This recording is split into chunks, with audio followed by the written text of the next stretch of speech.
Rugby League Four Nations, brought to you by Sportsbet's mobile app. Download the Sportsbet app today. Bundaberg Rum. Welcome to Bundaberg. Bunnings Warehouse, where lowest prices are just the beginning. Harvey Norman. Brands, innovations, appliances. And the Holden VF Commodore, loaded with world-class technology.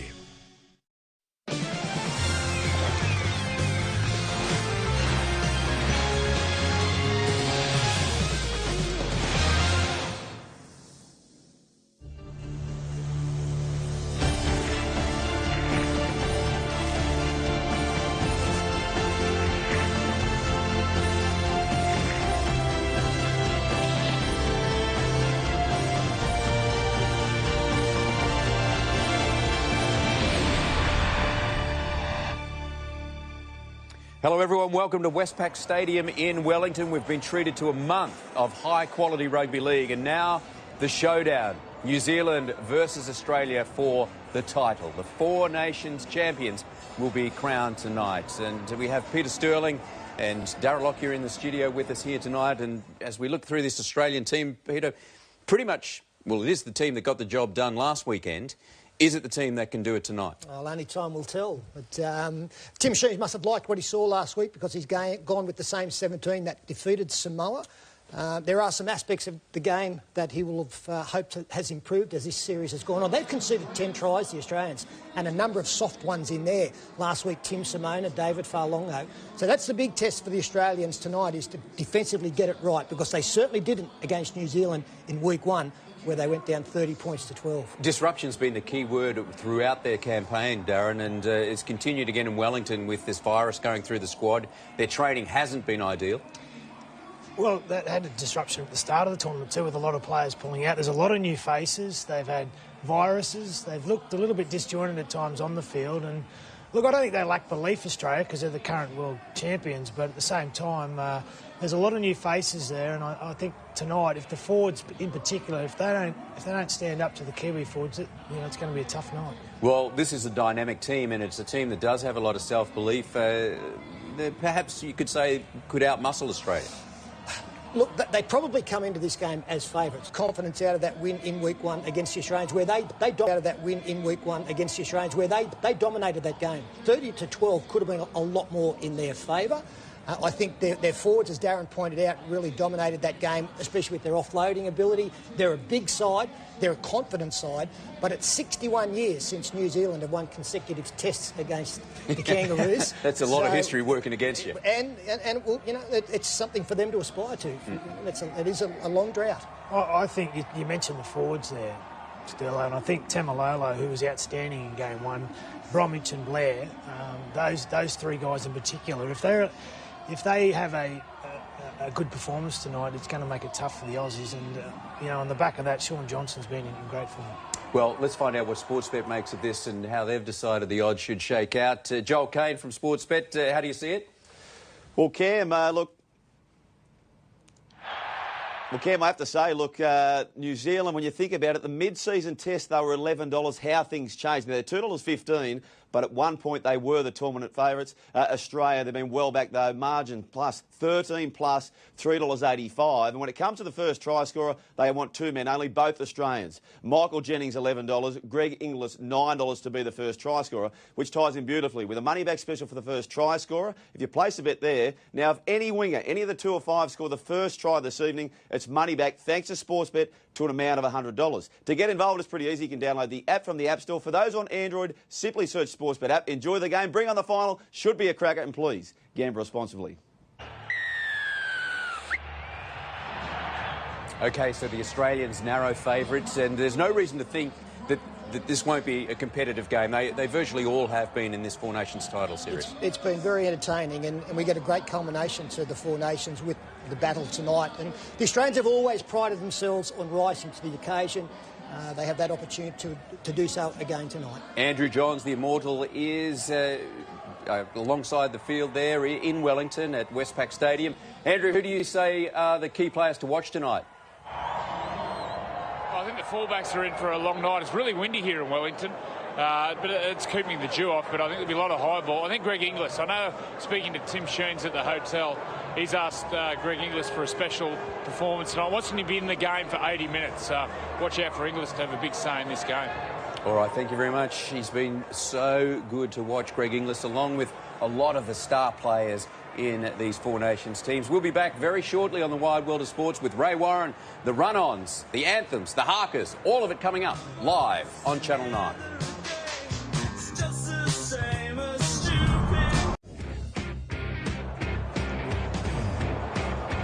And so we welcome you now to our coverage, continuing on here from Westpac Stadium here in Wellington, where we have only played, I think it's on 3 occasions, and Australia have won all 3.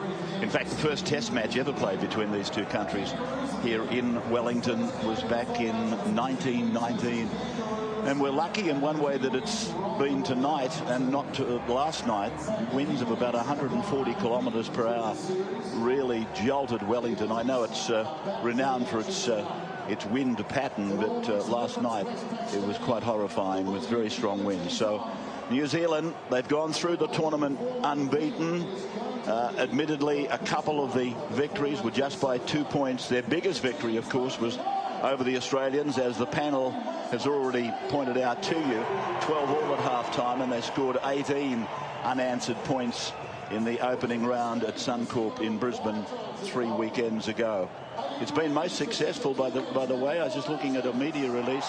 These are the biggest crowds that Four Nations has attracted in its brief history. This, in fact, is only the 4th Four Nations tournament we've had.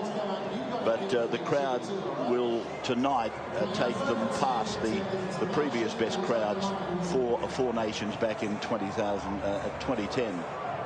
So it's not a bad crowd, it's a good crowd, as a matter of fact. The stadium just on the edge of the city. Australia then just waiting to come on out, and they'll get, I would think, a typical Kiwi reception when they do. They're leaving the sheds now. Greg Inglis 1 try away from equaling Reg Gasnier as the 3rd highest try scorer in Test football. The Kangaroos, they got away to that very slow start, as I mentioned, in Brisbane, but I was talking to Tim Sheens today. He was quite pleased with what they did against England and then against Samoa.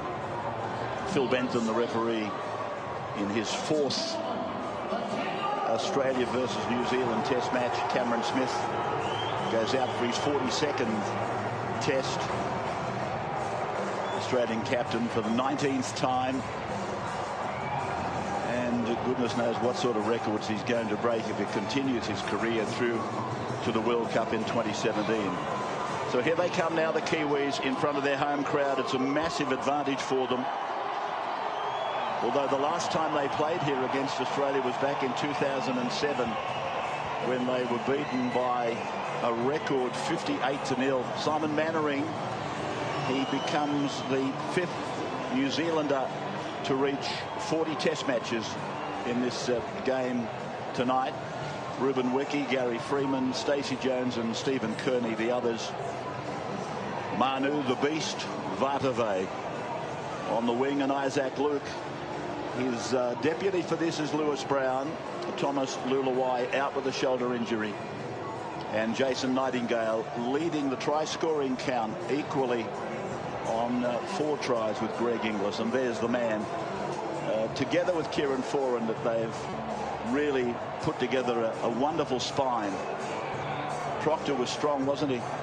And Taumalolo next to him. They were both very strong in Brisbane. It's going to be a most interesting game. Even money, take your pick for mine, but the markets seem to suggest that Australia are very short price favourites. We stand by for the anthems now.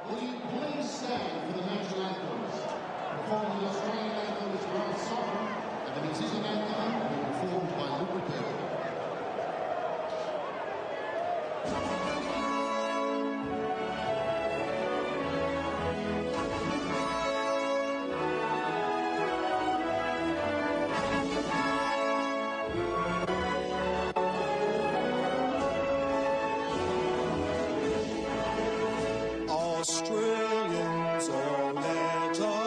rejoice, for we are young and free, with golden soil and wealth for toil. Our home is girt by sea. Our land abounds in nature's gifts of beauty, rich and rare. In history's page, let every stage advance Australia fair.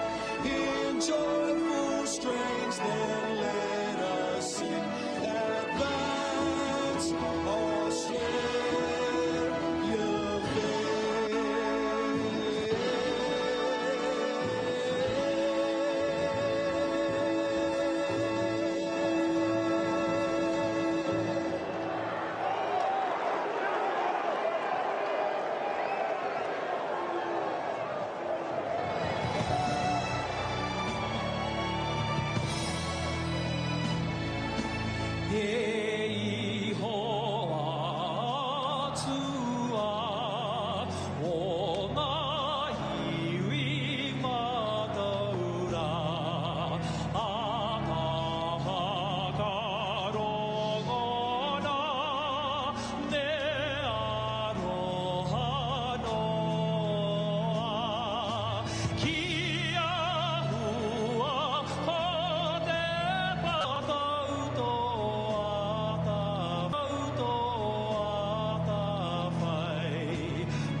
At thy feet, in the bonds of love we beat. Hear our voices, we entreat. God defend our free land. The Pacific's triple star from the shafts of strife and war, make her praises heard afar. God defend New Zealand.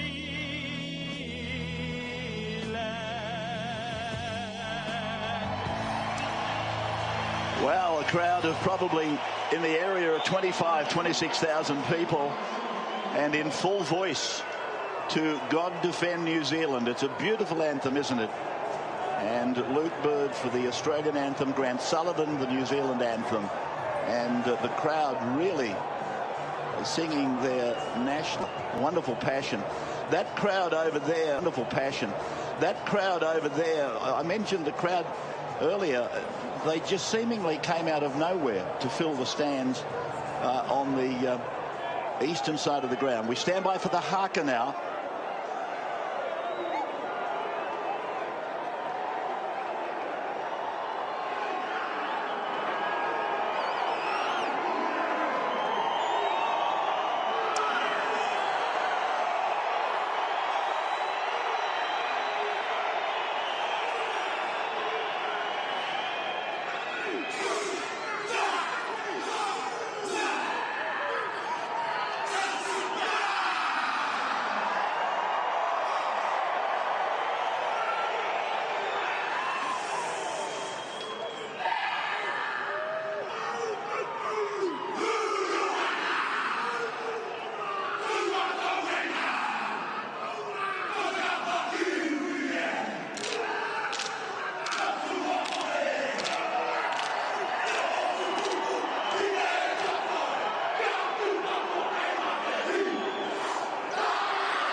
Time they gave us the haka.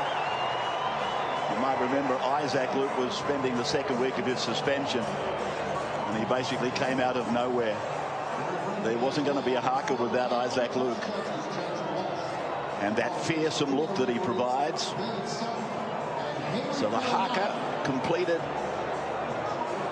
The pre-match entertainment comes to its close. Aaron Woods, this young prop forward with a massive job on his hands, up against the might Roberts. of New Zealand. They're very, very strong. Jason. Up front with Blair and Bromwich, Proctor, Taumalolo, and Aaron at 23 has got a major job in front of him. Sean Kenny-Dowell, Josh Papali, and Cameron Smith will kick off. They'll run towards the city end, run towards the southern end, and I'm joined in commentary by two of the immortals, Andrew Johns and Wally Lewis. Perhaps this really is a fast surface. Joey and I were down there, and I think we're in for a very exciting, entertaining game of football. There'll be plenty of ball thrown around. Well, Cameron was very adventurous with his kickoff. It went about a metre short of going out on the full, and the Kiwis with first use of the ball 10 metres out from their line, and immediately they head away to their forward spearhead and leader Bromwich, and he'll play the ball inside the 20 coming down the middle corridor. And again here they go to another one of their feature forwards in Taumalolo, the youngster. The youngster is in fact the youngest in the New Zealand side. So Bromwich again a second handle on the opening set, and now Mannering in a test match that obviously means plenty to him, and that's great leg drive by Simon, taking it down to the middle of the ground, and Luke goes to dummy half. Johnson puts a kick in. Cronk took him in mid-air. I thought there might have, it was allowed to go on. Allowed to go on. The English referee, we saw him, Phil Bentham, I think during this match in Brisbane, and he was very, very good. Now for Corey Parker. And Corey gets it up to the halfway line, and the sound of the whistle gives the penalty to Australia. There's a hand on the ball. That's the ruling from the man in red and black, Phil Bentham. Yeah, that'll be disappointing for the Kiwis. I'm sure their instructions from the coach would have been, don't give away early penalties, don't put Australia in prime field position to attack. They're going to be from this restart 30 metres out from the line. And just pointing out as well that Golden Point does apply in this game tonight. Golden Point for the final. 20 metres out from the Kiwi line. Smith away, Cronk on, Cherry Evans through, and trying to poke his nose through down to the 10-metre line. Nice piece of work there by Australia. Now for Parker to go to Papali, and Papali's met by Proctor. Johnson, he's in there. So is Bromwich, but you can see there's the line. They're close to the southern end. Smith it is. Goes away to Parker. There's the offload. Smith puts a kick in. He's looking for his wingman. Oh! Mansour had a shot. Mansour had a good shot at it, but the bounce just went too high for him. So back for 20 minutes. In touch and goal. In touch and goal. And so the black and white Kiwis with Petahiku playing the ball, and now a run for Vatuvei, and he brings the crowd to their feet. Manu Vatuvei needs one try to equal the test try scoring record for Nigel Vunganar at 19. Another good run from Bromwich. He's really planted himself in the middle of the screen, hasn't he? Here is Mannering to the 30-metre line. So metres are coming fairly easily down the middle corridor for the Kiwis. Now Luke with a tantalising run, then a kick. It's up to Mansour to kill it. Mansour swerves, comes out from the in goal, and I believe got it back. Yes, he did. That's the way the ref ruled. But that was beautifully judged kick from Isaac Luke, and then Mansour, the young rookie, did very, very well. One of 7 rookies in this team tonight. They chose 11 for the squad. They've used 9 and 7 tonight. Here's one of them, Dylan Walker. He and Greg Inglis looking for a premiership, and oh, it's a mistake. It's a penalty. You pulled the leg. It's a penalty. It's against the marker for, I think, giving it some help with his knee. Adam Blair. Yep. First thought, first side of this, I think they were lucky here, the Australians. Dylan Walker rose to get to his feet. Looked to me like he fumbled the ball. But it was a great defensive set from the Kiwis. You can see early in this game the forward dominance. Here it is here, Dylan Walker. Well, I don't think he's just dropped that. It does look that way, but that camera angle doesn't tell us whether there was knee contact from Blair or not. Here's Thaiday now. Wrestled down just into Kiwi territory. Cronk comes to the blind side. It's gone to young Matautia. There's an injury worry. Manu Vatuvei's hurt his shoulder. It's the left shoulder. Here's Aaron Woods with a cutting run. Chopping through to the 20-metre line. Play on the broadcast side. As it goes away to Parker, and he sweeps it on to Cherry Evans. Now it's with Greg Bird. And Bird will play the ball. That's the 10-metre line. And here goes Cameron from dummy half to Corey Parker. Parker, does he get the ball down? Hold up, boys. It's held up in goal. 10 metres out. Tremendous tackle there from Isaac Luke. Just there. Great technique to wrap the ball up. Great show of strength there from Isaac Luke to hold Corey Parker up. And it was on the last tackle as well. There's a changeover. I'm sure there's plenty of Kiwis breathing a little bit easier, but boy, the big fella, he did appear to be in severe trouble with that shoulder. Crowd really getting involved in this game. Manu gets involved. Here's Isaac who gets involved. Here's Isaac. Surprisingly, Stephen Kearney chose to give Thomas Luluai many more minutes in the match they played last weekend than Isaac Luke. For what reason, I'm not quite sure, but don't be surprised if Isaac, from a personal point of view, tells the coach in no uncertain terms why he might be wrong. Taumalolo, the young cowboy, and now Johnson kicking very, very high, and Andrews told you about the wind. And that's a great chase, and the tackle on Greg Inglis was made by Hiku, the fullback. Tremendous run. Came from behind Johnson, onside, and put this fellow down, Greg Inglis. So Greg now 20 metres out from his own line. Pictures coming from television in New Zealand. Cherry Evans losing it. Cameron Smith cleans it up.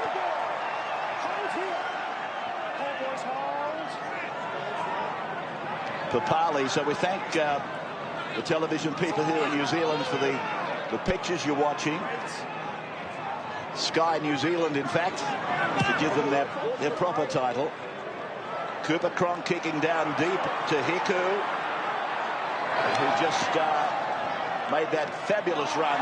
And he'll play the ball on the halfway line quickly. Play the ball on the halfway line quickly. Foran knows that. Goes away to Vatuvei. And Manu, again, the crowd show their pleasure with the big frame thrusting at Australian defenders. Now Bromwich shovels it. Nightingale, on it goes. Johnson, 30 metres away from the Australian line. The tacklers, Jennings and Cherry Evans, holding down as long as they could. Nightingale again with an offload. Then to Luke, and now to Foran, and Foran has taken play inside the 20-metre line. Played back for Isaac, and to the right side for Johnson. Now to Proctor, over to Faray. Very neat right foot step. 12 metres out from the line. Smothered down by Jennings. Passed by Proctor. Now with Johnson. Here goes the kick. Down it comes, and Walker's missed it. It's gone dead. And it's going to be a line dropout. It's a line dropout. And the offload really worrying the Australian team. To say the dominance around the middle, the go forward for the Kiwis. Yeah, they're Jesse making Bromwich in plenty of particular. territory. There's the jump for the ball. Unfortunately, wasn't able to grab hold of it, Walker, but it was a perfectly placed kick. And we remind you once again about the weather conditions here in Wellington. The breeze out in the middle of the paddock. Andrew and I were out there before. It's not quite a gale, but it's certainly making life uncomfortable for whoever is standing underneath a high ball tonight, which trying to make sure that this is the trying to make sure that this is the correct decision. The Australians protesting, saying that there was no contact made. The ball simply bounced over the line. He's changed it. Oh, that is a big pressure release for the Kangaroos. And see, I can't see anything wrong with an investigation like that to get it right. With a match of such importance. Exactly right. So this is Papali who plays the ball. Now for Woods. And this is a run of about 15 metres for the young West Tigers front row forward. Smith turning it back in for Parker. And 3 of the New Zealanders go in. They would have done their homework on Corey Parker well before tonight, but you've got to really tackle him in numbers. Here's Cherry Evans. He's gone inside the 30. He broke the tackle. 25 out. And eventually they back slam Cherry Evans into the ground. That might have stung him a little bit too. He looked at Mannering, not with a pleasant look, and here they come wide out to Dylan Walker. Had Natalia outside him. Played inside the 10. Down to Cronk. Cronk goes up with the kick, and up goes the... Oh, Australia's got the ball. Jennings. I'm just waiting to see what the referee says here. Michael Jennings, I believe, offside call there or not? has put the ball down off the kick from Cronk. A sea of arms. Okay. And the Kiwis were the most prominent. And he has a try. But he's gone upstairs for an investigation. Yeah, great kick from Cooper Cronk. In these conditions, the windy conditions, he's put that kick inch perfect. He's checking the onside. Yeah, they're all onside. And I believe... Is it Sean Johnson who competes? See there, that's the kick now in vogue. They land the ball on the halfback. Now it's Farah who goes up and knocks the ball backwards into Michael Jennings' hands, and he goes over. It's a trend now to bring those kicks down where the halfback defends, not kicking to the winger. Michael Jennings gets the ball, and that's a try. He couldn't have been in a better place. I don't think he meant to be there, but he certainly was in the right ground. There's no doubt about that. Obviously just checking to see whether he was onside in effect, which he was. I don't think there's any doubt whatsoever with that. But the old saying, a kick is only as good as its chasers. And Jennings could not have been in better position. 2 Kiwis competing for the ball. No doubt with the grounding of the footy either. Well, it's all black and white what we're looking at. And I think they'll struggle to turn this down. Michael Jennings. We've gone past the onside view. I don't think the black and white will favour the black and white. So we stand by for a decision on this Sydney Roosters athlete. And has he got the first points of the Four Nations final? The last game of rugby league for the year.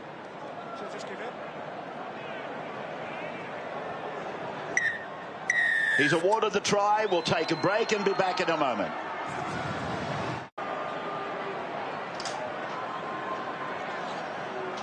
So Cameron Smith placing the ball for the conversion of the try scored by Michael Jennings at the 11th minute of the game.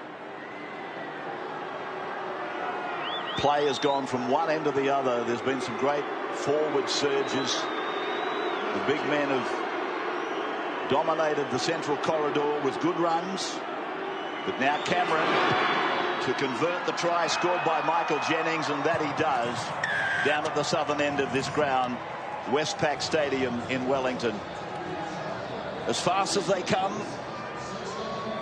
and Cronk's kick was inch perfect off black and white chest, and then Jennings picks up the crumbs and dives on it for 4 points.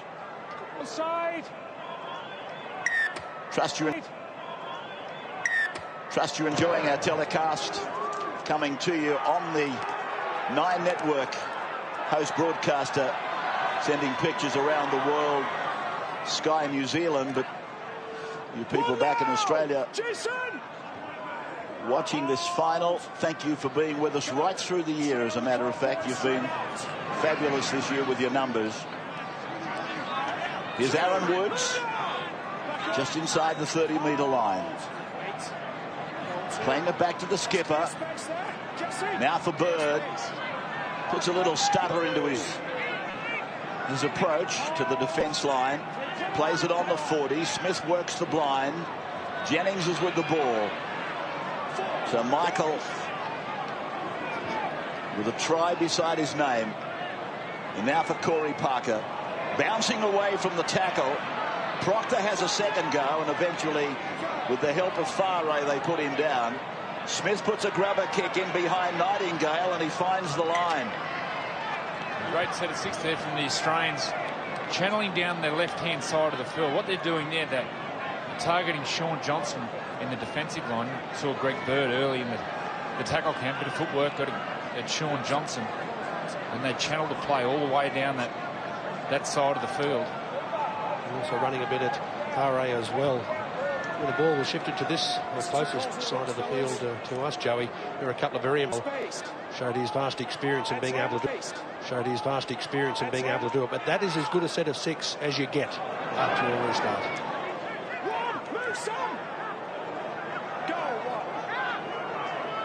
Here's Peta Hiku, just outside the 20-metre line. He's a part of the New Zealand spine, which is now quite outstanding, isn't it?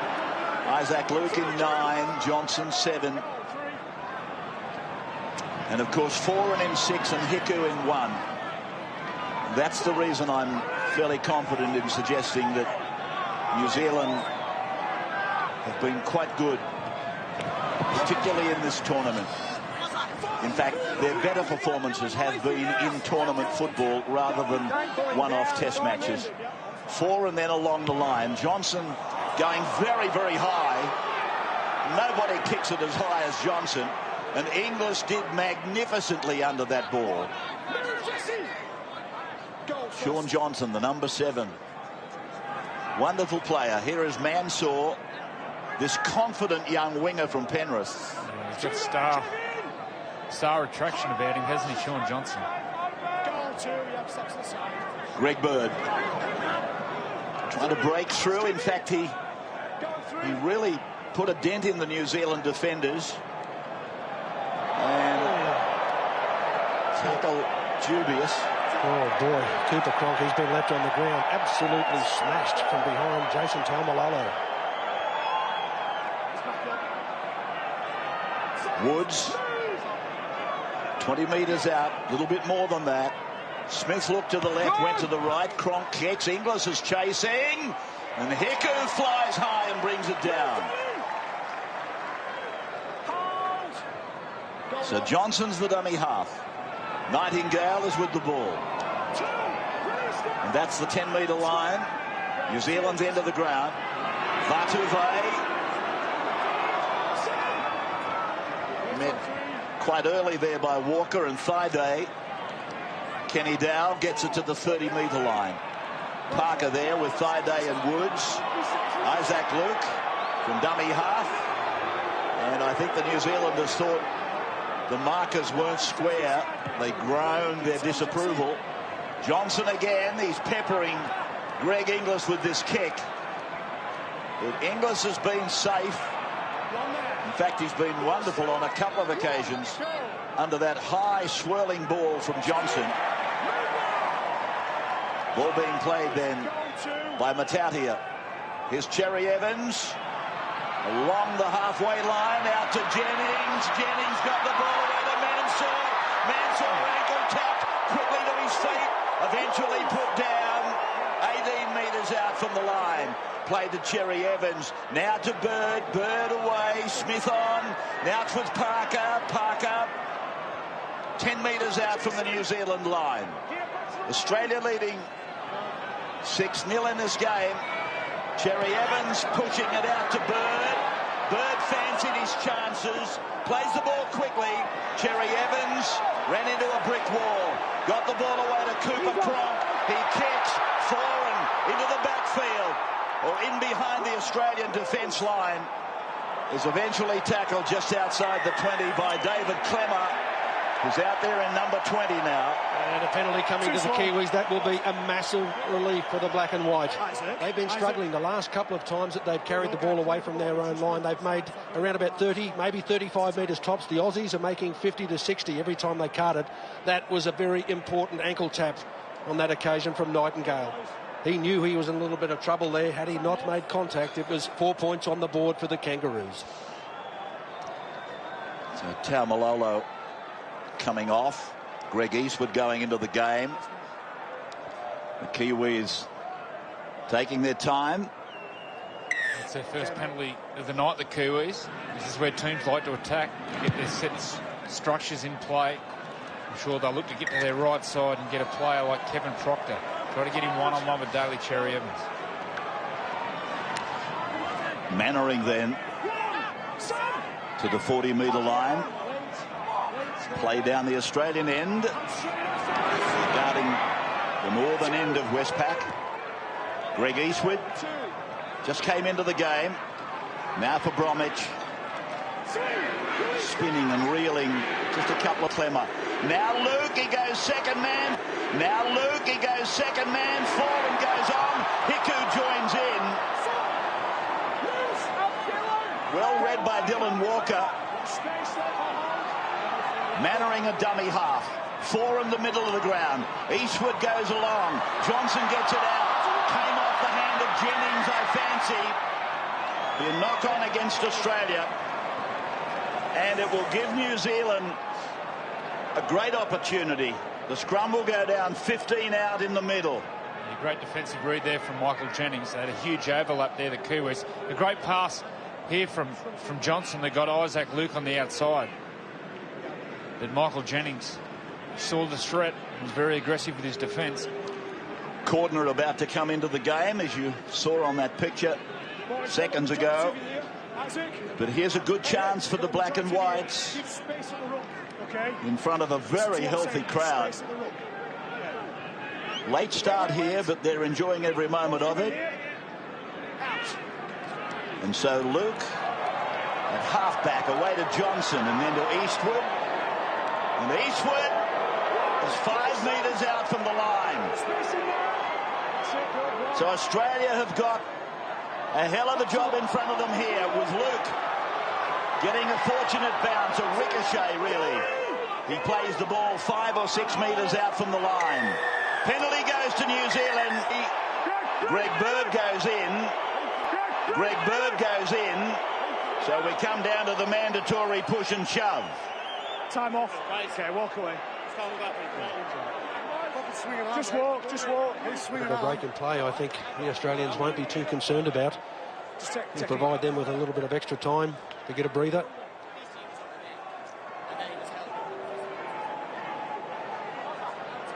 Cherry Evans hanging on just a little bit too long. Ooh.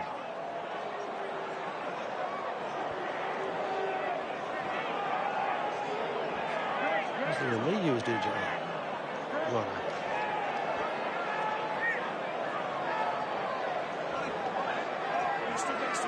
It's quite comical. Not a punch to aim.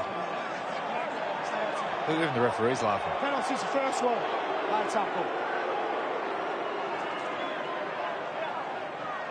It's got the goal line, yep. So off the back of a penalty, play went down to this end of the ground.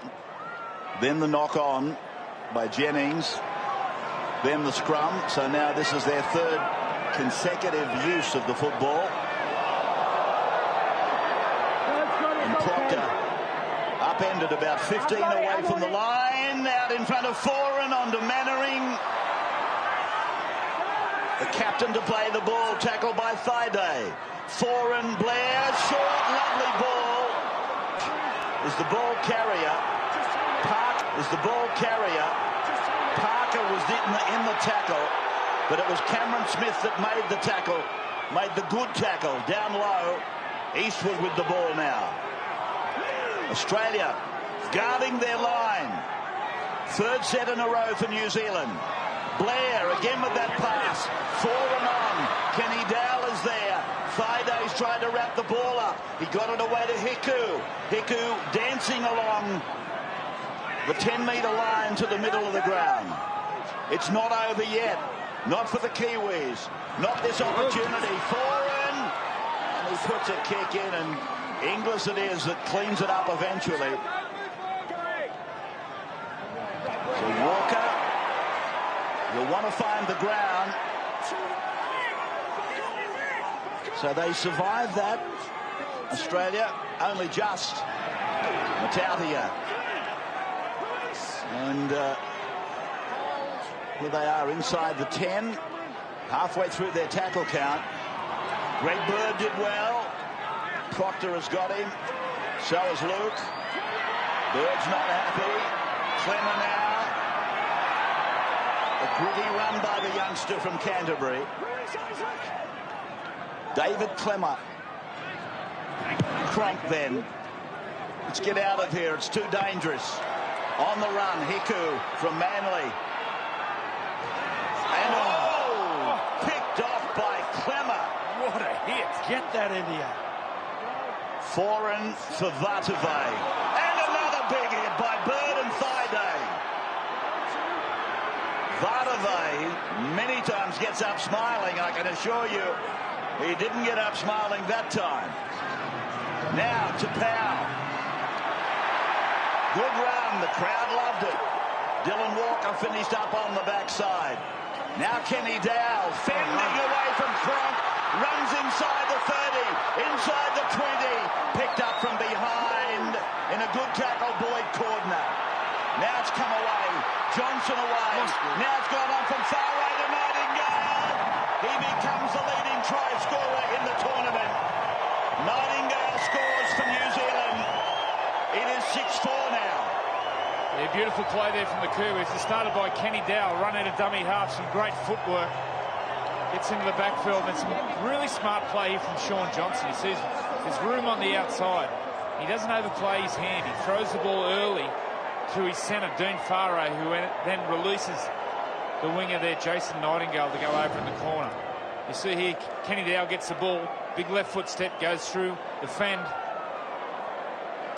On the Harvey Norman replay, he gets tackled. And watch Sean Johnson. He gets the ball, demands the ball off Kieran Foran, and have a look how early he gives the ball to his centre. Gives him time to read the play, draw and pass, and Nightingale over in the corner.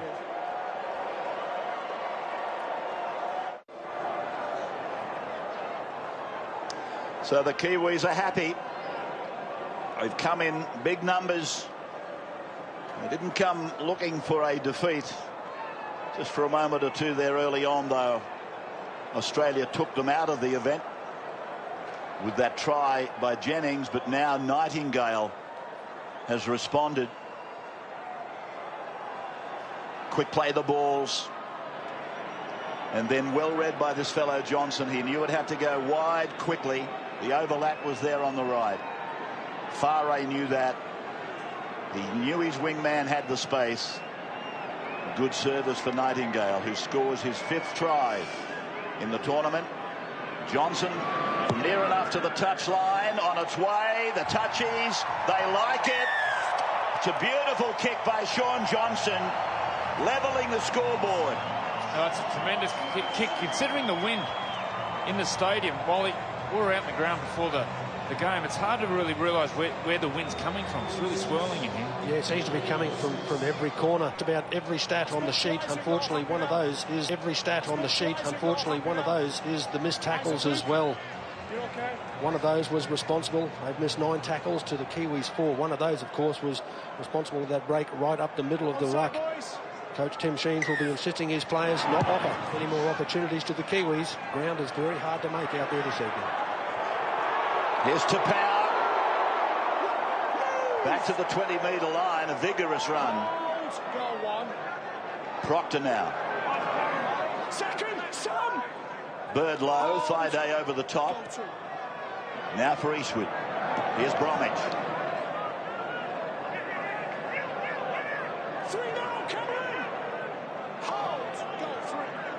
Eastwood.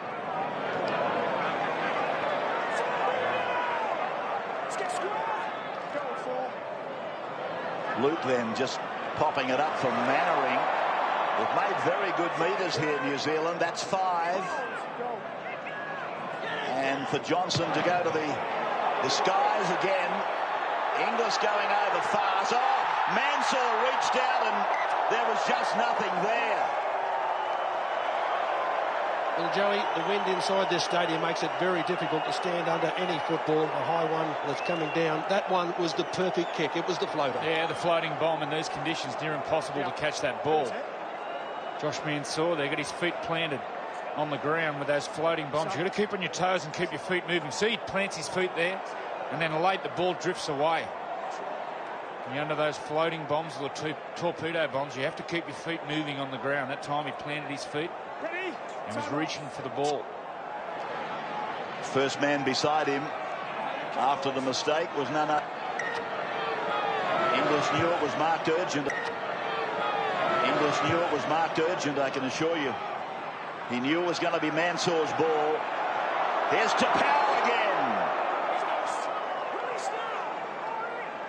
Inspirational couple of runs by the West Tiger. 20 metres out from the line now, played by Bromwich.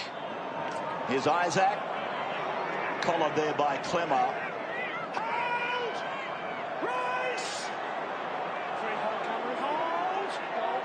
Johnson to Power, short into Bromwich, and Bromwich is about 8 metres out from the line. Here goes the roar for the Kiwis, and here's Foran breaking a tackle, held while arched over the line. It's a penalty though, there's a high tackle. What would you do in this situation, Wally?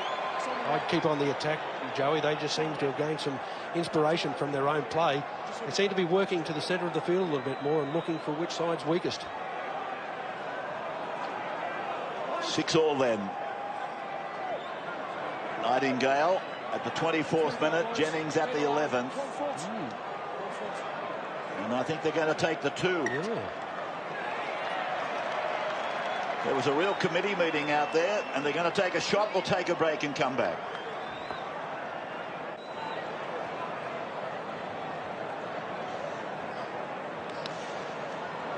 So Sam Thaiday coming from the field, and Johnson will take the 2.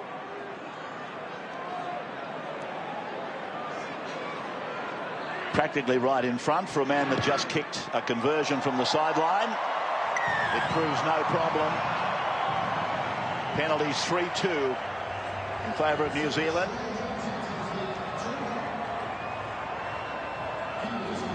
Lewis Brown will deputise for Isaac Luke, and he's been very clever in this tournament, Lewis Brown. So 8-6 in favour of New Zealand now. I'm sure we'll see the Kiwis try and wrap the ball one way, put themselves in a good field position here. The kick on their fifth tackle is very important. They've been struggling a little bit for territory. I tell you who hasn't been struggling is Tapau. I think I used the word inspirational. A couple of his runs since he's come on, they really have made you sit up and take notice. Greg Eastwood. He always seems hard to stop, doesn't he, Greg Eastwood?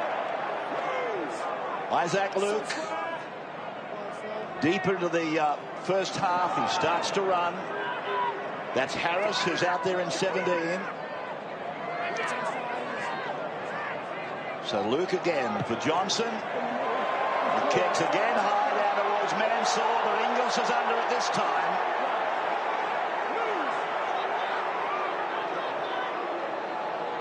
Mansour then ready for this run from inside his 20-metre line.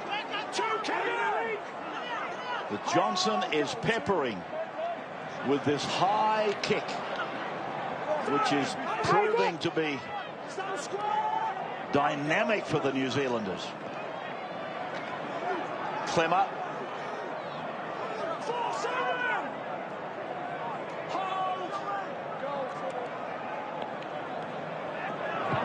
Now Cronk plugging it out. It's gone out by about 5 metres.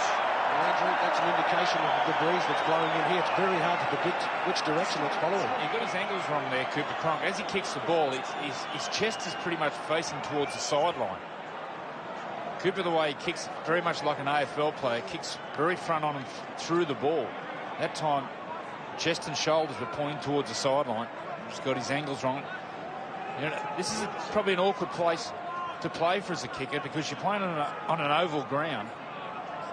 Sometimes your angles can be a bit skew-if. And, Joey, it's very difficult to predict how close the touchline is on occasions, being an oval stadium such as the Melbourne Cricket Ground. The first games that were played there, very difficult for the kickers to be able to judge it correctly. Eastwood casting a shoe. And now for Harris. Completions was the perfect game for New Zealand, 14 from 14, and Australia 10 from 11. So it's been a game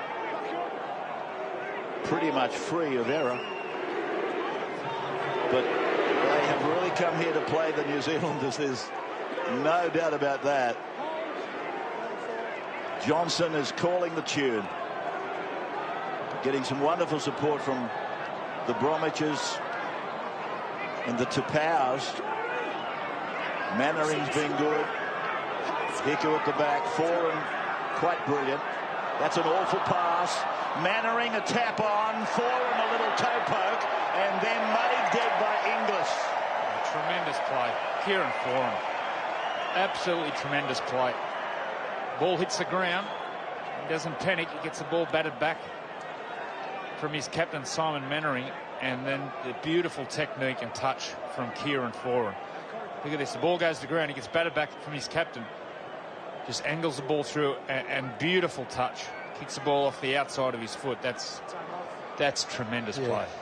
His ability to reassess the situation is fantastic. That's given the Kiwis a golden opportunity.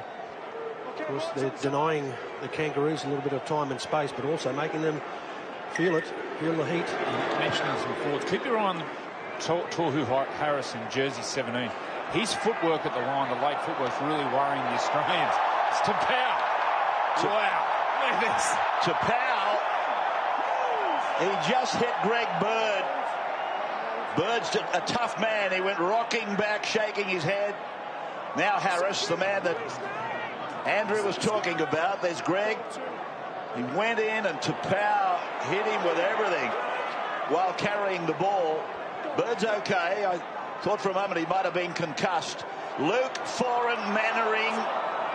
Now there's 7 away. 8-6 they lead, New Zealand. Luke and Tapau able to unload. Breaks the tackle of Smith. And Luke almost did the same. He'll play the ball middle of the ground, 10 metres out, 5 tackles. And now for Johnson. And Johnson away from one. Steps another. Steps another. Steps another. Throws a big ball. Vatuvei. That's a try for Manu. Manu Vatuvei. He has scored after a freakish performance by Shaun Johnson. He's going to try. Check. Obstruction in there. Look so carefully. That is unbelievable. Oh, how good is it to watch Shaun Johnson?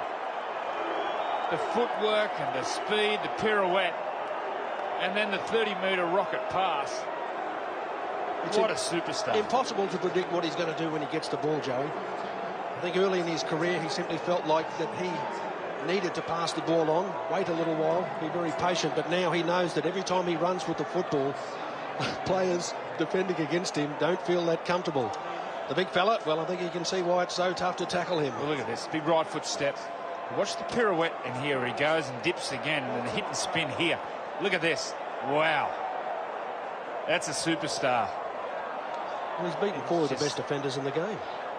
And then that. And look at Manu. Great pick-up by Manu. And that is equaling Nigel Vunganar's test try-scoring record. So Vatuvei. Oh. Has he got some fingers on it?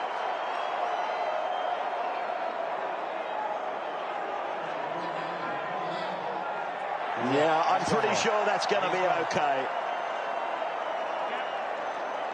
That big left hand. I think he still had some fingers on it, and with downward pressure. And there's the try given by the English referee to Manu.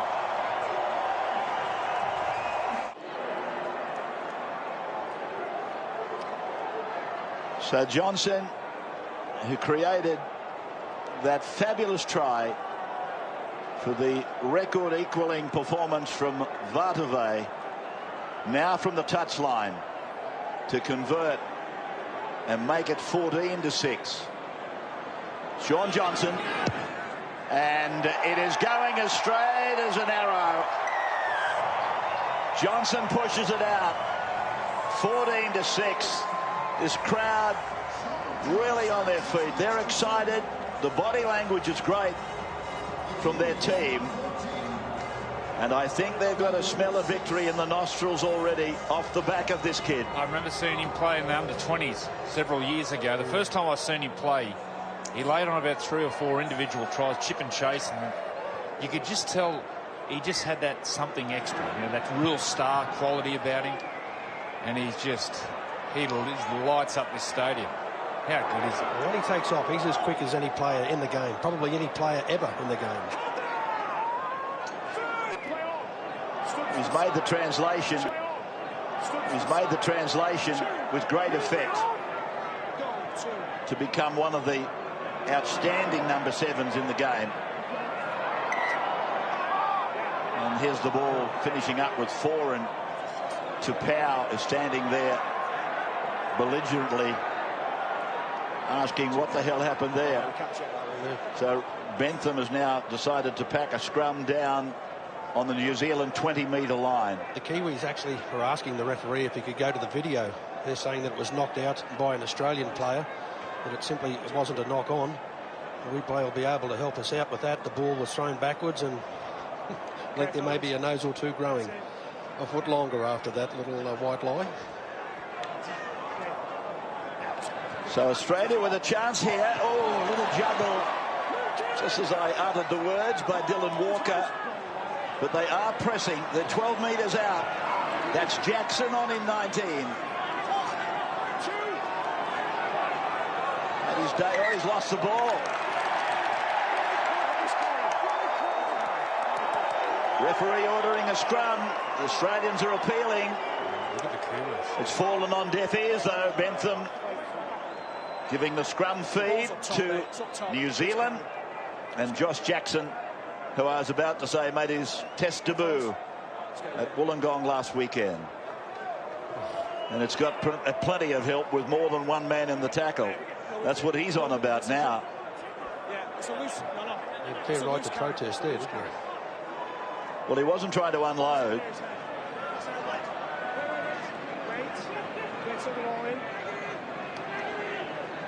Carlton mid one-day international. Vatuvei again. Game 2, Australia versus South Africa, live from Perth tomorrow. 1:30 in New South and 12:30 in Queensland. Australia won last night, and the television figures across Australia to that match were nothing short of superb. I think it was up around 1 million. So that belies some of the people that think the one-day matches don't carry that much interest. There was plenty of interest last night. Australia winning that one. Eastwood forward and back. Hiku comes into his back line. 5 or 6 metres on Australia's side of halfway. 5 tackles gone against the Kiwis. Forward. He has steadied the ship, hasn't he, Kieran? This fellow here, he though is the genius. Here's forward running off one of his kicks. Eastwood up the middle, spirals around, gets it back to Brown. Brown goes to ground. Ball comes down to Australia. My goodness, they are electrifying. Yeah, he tipped it out the back door, hoping it was going to be one of his Kiwi teammates supporting him on that occasion. Brown, fortunately for the Australians, it went into a green and gold jersey.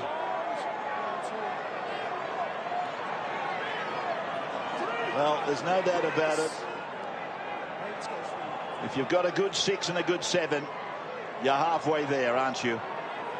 And New Zealand, right at this moment, have got just that. Wonderful players. Smith then to Cherry Evans. He's not going anywhere. Proctor puts him down. A little bit slow to get up, Cherry Evans. And now for Cronk. And he kicks over to the area where he put it out on the full easily. Now, this will be interesting, the restart. Referee checking with his touch judge. Time off. We've got a New Zealand scrum, but we're just checking it. Yeah, he's just checking, but he fancies that it's a New Zealand scrum feed. Just knock-ons. Yeah, it was our last. It was a kick. There was a hand there, I think, from one of the Australians in the final wash-up, Matautia. I thought it might have come off Kenny Dow there, but I think Matautia has got fingers to it while playing at the ball. I don't know that Kenny Dow could be deemed. He looks to be backing away from. There's a little touch there. That's the reason for the delay. He just wants to make sure that he's got the right team feeding the ball. Foran's got no darts. He's got the ball under his right wing. Vardave at the 35th minute. Nightingale the 24th. Australia got away to a fly. It's been all New Zealand. It's been all New Zealand as we make our approach to half-time. This is Tohu Harris. We're going to get 2 plays before the break. Comments tonight from Wally Lewis and Andrew Johns. And Tapau, brilliant. Eastwood, he's been strong. You wouldn't expect anything less from him, though. Here's Foran, a little kick down the ground, a bit of work for Greg Inglis. And there's the siren indicating half-time. Well, what a wonderful half it has turned out to be. I think I use the expression almost the perfect half of football for them. The New Zealanders trailed 6-0, and now they lead 14-6. Holden halftime is next. We'll have our experts' opinions as well as the Bunnings first half highlights in just a moment. You're watching the Four Nations final. New Zealand 14-6 at halftime, and you're watching Nine's Wide World of Sports.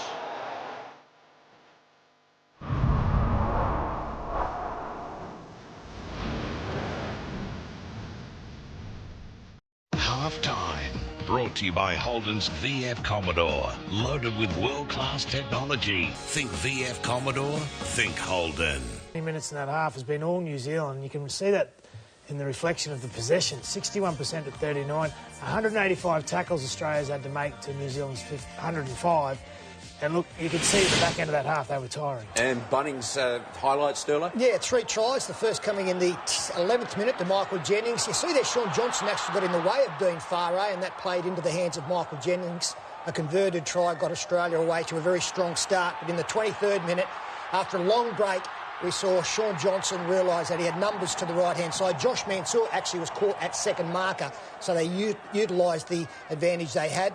And then on the last tackle here, just some individual brilliance. Firstly, from this man, Sean Johnson, spinning and darting and swirling out of tackles. And then Manu Vardave, he can drop them on his chest, Manu, but on his bootlaces, he was good enough to pick it up, get the football down in the corner. Sean Johnson converted both tries from the sideline, and they throw in a penalty goal as well, which has proven to be a very astute call, and it's a substantial lead, and New Zealand well on top at the break. Can I say I am critical of the referee, Phil Bentham? It's tough, it's physical, but I think he's shown way too much leniency in holding down and to play the ball. I hope that opens up second 40.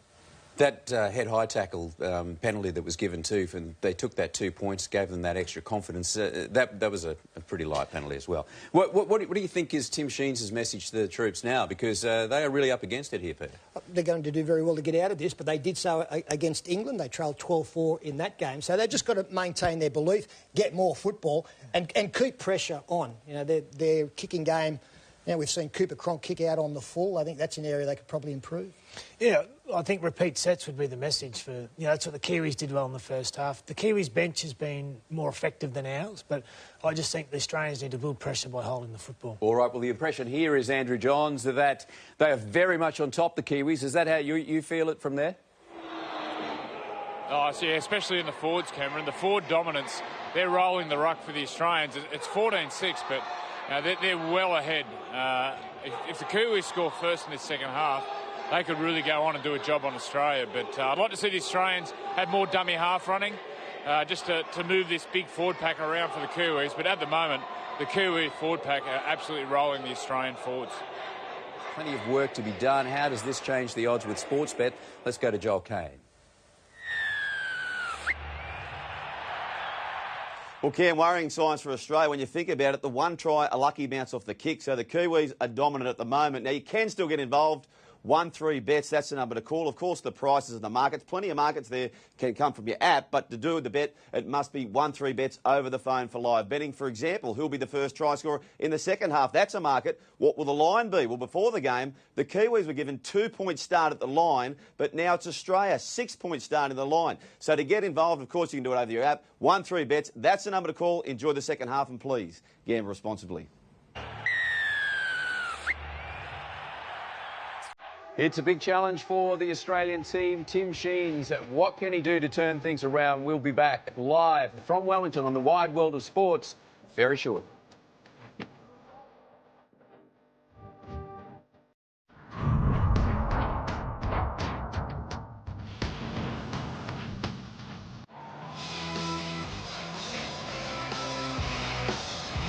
So back at Westpac in Wellington, and New Zealand 14-6 at the break. Greg Inglis has been doing plenty of defensive work under the high ball. Are we going to see the great man given a chance at the other end of the park with his own brand of attack? Simon Mannering, 40 test matches tonight, joining some of the great New Zealanders to play test level football. To Power, that's him on camera. Hasn't he been good? Well, in fact, there's been plenty of them very good. But Simon Mannering joins people like Ruben Wiki and Stacey Jones, Stephen Kearney.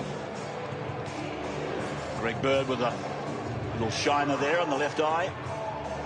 Second half about to get underway. There was no curtain raiser to this game, and that crowd really enlarged so quickly as they came from everywhere to bolster the attendance here at Westpac tonight. Very much New Zealand calling the shots here, leading 14-6 after they trailed 6-0. At we go into the second half. Thank you for joining us. Pictures coming to you from Sky TV New Zealand.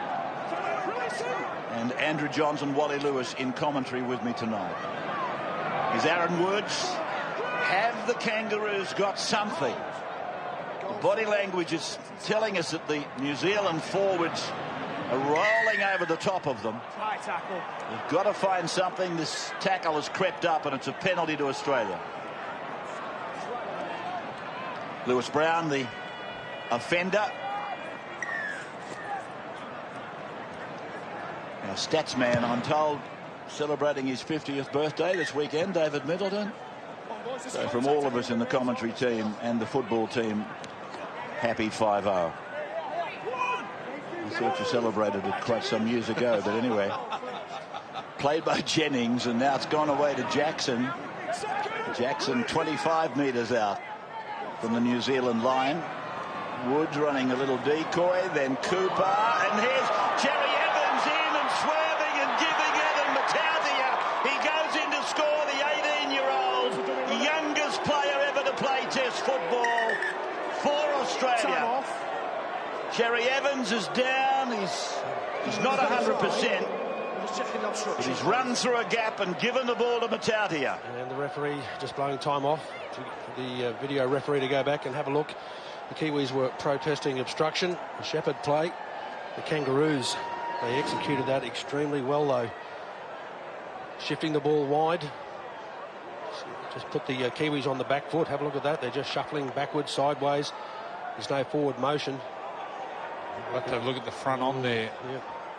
Where the Daly Cherry Evans caught the ball and was behind the player in jersey 19 and Josh Jackson. That time they used Greg Inglis as the decoy and they drew Sean Kenny-Dowell out of the line. Now this will show it here. You see Jackson goes through on the decoy. If Daly Cherry Evans catches the ball and he's behind him, that's no try. No try. That's no try. Even though a player isn't impeded, you can't catch a ball behind a decoy like that and run behind your own decoy run. Yeah, Joey, I think both sides, they'd say that they'd, if they had it while they were in possession, they'd call that to be a try, but the rules of the game are such that that's been put on under effect a number of occasions. Big call coming up. I just thought there might have been a slight chance that Kieran changed his mind, and there's the try. It's been semaphored. So Australia striking back. 14 plays 10. With a great range of auto offers on now, Holden is your automatic choice. But you'd better be quick. These offers must end November 30. Hurry and choose a sporty Commodore sedan or ute. You'll get MyLink technology, auto park assist and free auto. That's on all sports sedans and utes. Plus you'll get a 5-year warranty across the entire Holden range. For incredible auto savings, see your Holden dealer today. With offers this good, Holden is your automatic choice. But it must end November 30.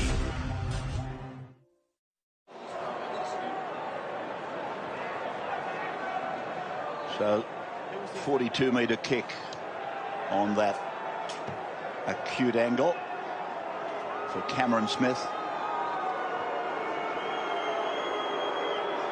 Sean Johnson kicked one from out there just earlier tonight, nailing the Nightingale try into a converted try. So here is Cameron.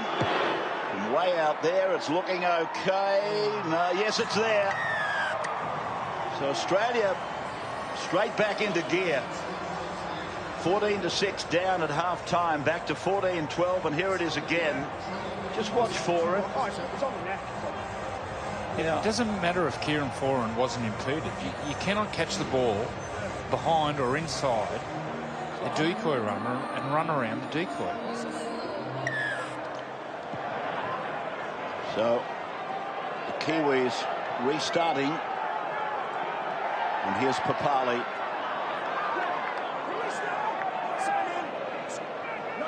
So 15 away from their own line. Matautia, the try scorer. And this is Dylan Walker using that speed to get away from dummy half with a little dummy half cert to the 30-metre line. Aaron Wood, 30-metre line. Aaron Wood's giving it back then for Greg Bird, and Bird has got 3 defenders upon him, including Eastwood, Tapau and Proctor. Now Woods rolls it up over the halfway line. Now for Cameron Smith. For Greg Inglis, and he said, right here, get some of this medicine, India.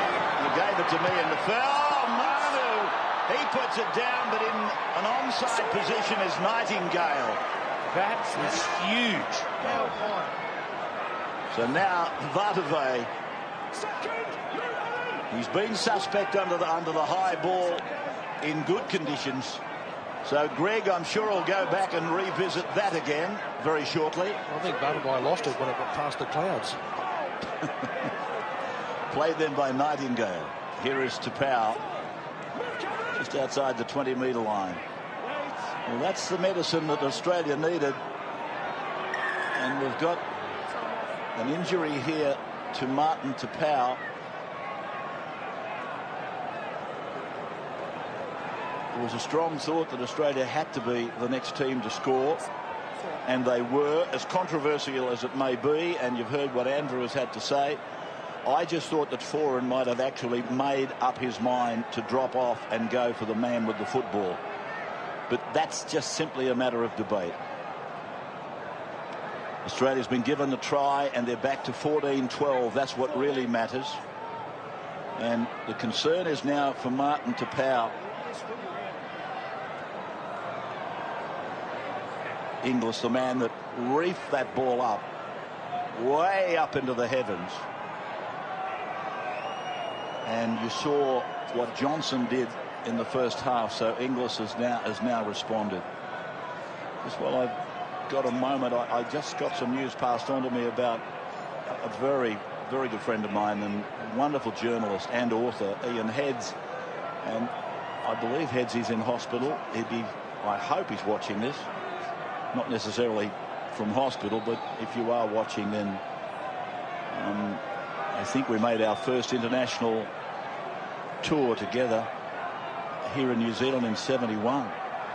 So I'm thinking of you, Headsy, but we've got an indication that Martin Tapau might be coming off here.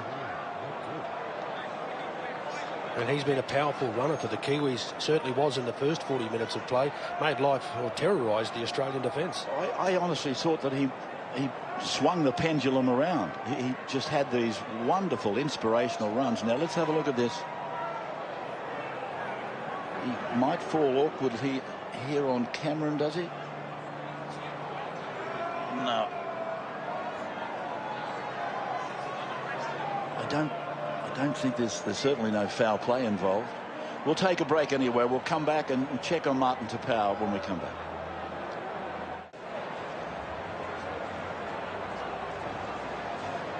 Well, the concern for Tapau, now we find the Jordan frame has been taken out. Meantime, one of the trainers has been cradling the neck area since the young man appealed for help.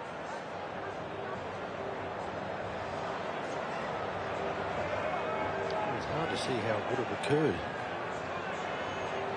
It didn't appear as though the neck was twisted in any way, shape or form by a defender.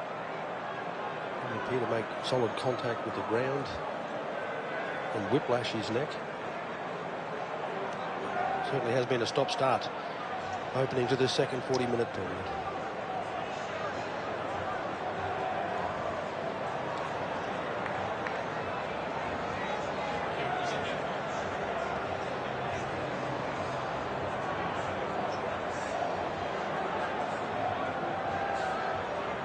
Well, that's the try that was given. Andrew is adamant it's no try. Foran there. I still think there's a chance that he dropped off Jackson and followed the ball. In other words, was there an impediment? We'll take another break and we'll come back here to this game at Westpac in just a moment. Harvey Norman introduces the Westinghouse 90cm cooking range, a true entertainer's oven, setting a benchmark with 125 litres oven capacity, enough room for 4 roasts, delivering fast heat-up times and even heat distribution with twin fans, a split grill that lets you use both grill elements or just one side, easy to clean, seamless cavity design, family-safe, cool touch door, all in a stunning design. Westinghouse, proudly designed and manufactured in Australia for Australian homes. See the range now at Harvey Norman.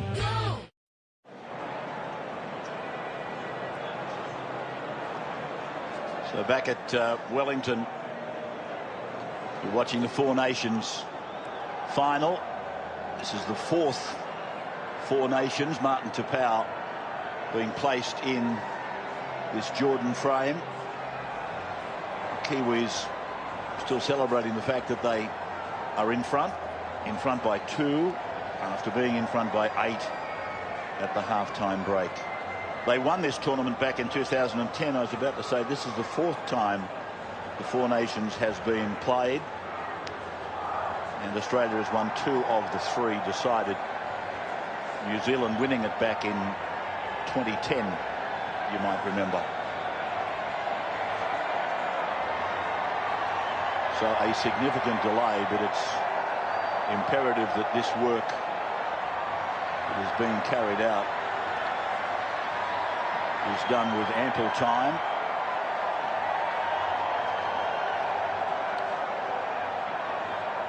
He's popular, isn't he? Manu. They love him here.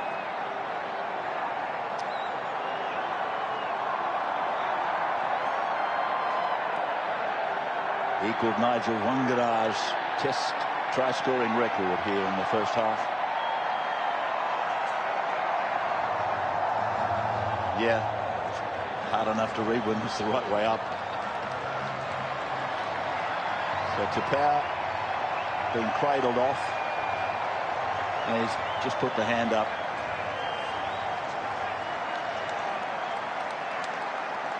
A message therein, I'm fairly certain. I can't get over that.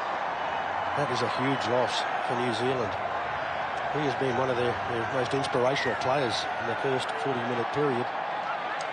Possession up to this point in time, 57% New Zealand. Missed tackles, 18 Australia. 18 missed tackles against 6. As this ball is kicked down the ground to Greg Inglis. And so Australia trailing by 2 very early in the second half. In fact, just 5 minutes gone. And Dylan Walker over on the far side of the ground. And Greg Inglis getting it away for Josh Jackson then. And a knock on as, I beg your pardon, 6 more has been appealed by the Australians. Bird shoveling it down for Smith to come away now for Woods. And Aaron will be asked to play the ball. And it won't surprise if there's another skyscraper coming. That's a good run there by Cordner. Driving strong with the legs. Play back for Cameron. Now it's gone on to Cronk. He kicks out wide towards Matali. A beautiful take by Barbervay. He might have put one down 5 minutes ago, but not that time. It was brilliant. Yeah, good stuff, Manu. I love him. Hiku now inside the 30-metre line. Australia putting plenty of defenders in there, led by Aaron Woods. Now for Bromwich, looking to thrust it away, but opting not to eventually. Tackled by Bird. Brown as the dummy half, Harris as the runner, and he's out to the 40-metre line down the 12. And Johnson got a kick 12. And Johnson got a kick in. It was a ricochet off a charge down. It's been battered down, picked up by Mansour. That's play on. He beats one. He comes back and runs it into the traffic zone. And he'll play the ball on the 40-metre line. So penalty now goes to Australia. It's against the New Zealand defender for having a second effort. Harris. And that second effort wasn't well advised either. Not a good idea to be providing the Australians with a prime opportunity to be able to go on the attack. The charge down, all well executed on that occasion by Boyd Cordner. That's what stopped the Kiwis from getting deep inside the Australian territory. But everything seems to be going Australia's way early in the second half. Cordner now. So now Papali, a run for him. Just on a little angle back in towards the ruck, the centre of the ruck. Now Smith on for Cronk, out for Cherry Evans, right foot. And now he'll play the ball 20 metres out from the New Zealand line. Smith with a big dummy. And then he runs back into the clutches of Harris and Bromwich. Australia there. There's the try line.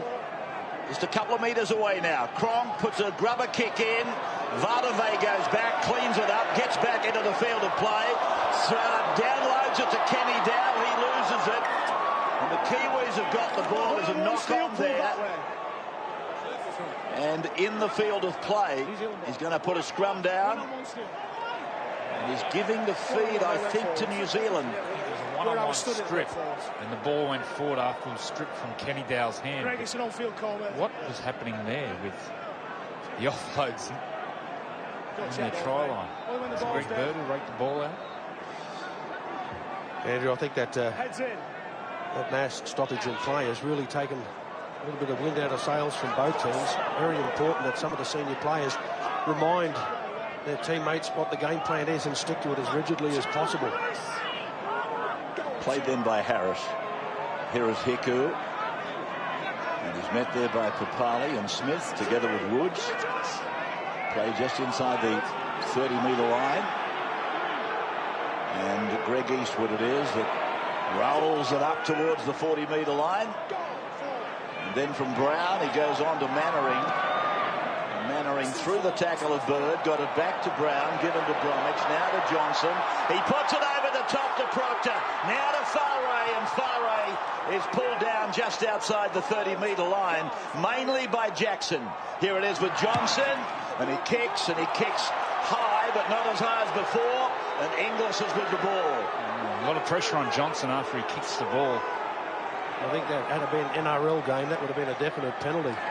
He was taken well after he kicked the ball and just trying to make life a little bit of... Just a little bit, Wally. Just a little bit, Wally. Hitting 2-3 seconds after he kicked the ball.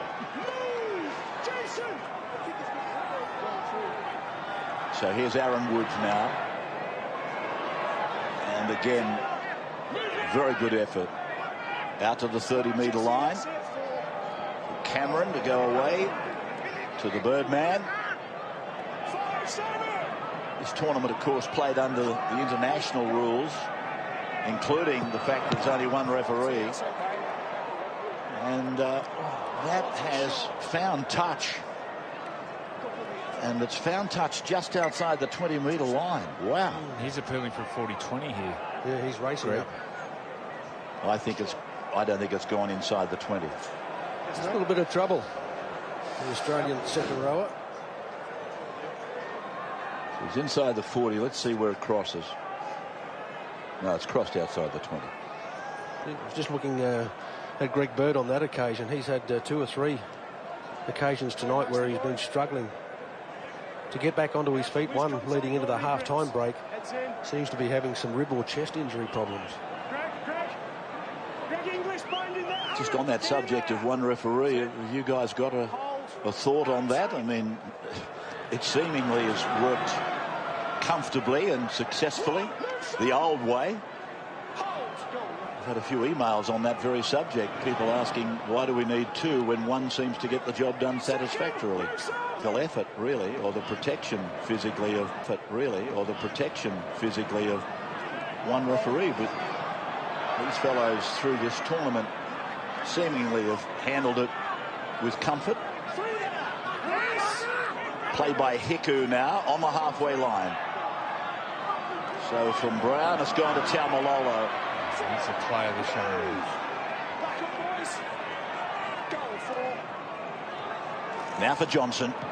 Short into Proctor. And he'll play the ball on the 30-metre line. So Brown again pushing on for Johnson. He kicks, Foran's after it. It's go. Oh, my goodness, Natalia cannoning into the pads. So, there's a knock on, is there not, from Cooper Cronk, a dummy half. That brings a roar of excitement from the New Zealand crowd. Mark that down. It's a turning point. Have a look at this. This is Matautia cleaning it up and then bang. Isn't that brave? Yeah, he had one thought in his mind. That was to safely grab hold of the football in difficult circumstances. If there's a great spot to attack from a scrum, it's from the middle of the field. Here the Kiwis will spread out. They'll get 3 players one side, 3 players the other.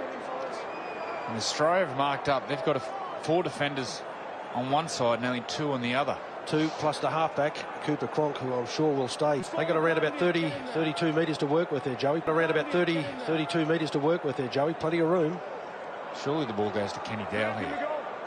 And Johnson's on the open side. So Brown finding Kenny Dow. And there's the try line and the corner post. So Vatuvei on for Foran. Now Mannering unloading. Keeping it alive for Johnson. Johnson looking, hoping for a hole. Stepping away, stepping back. Still going and into touch.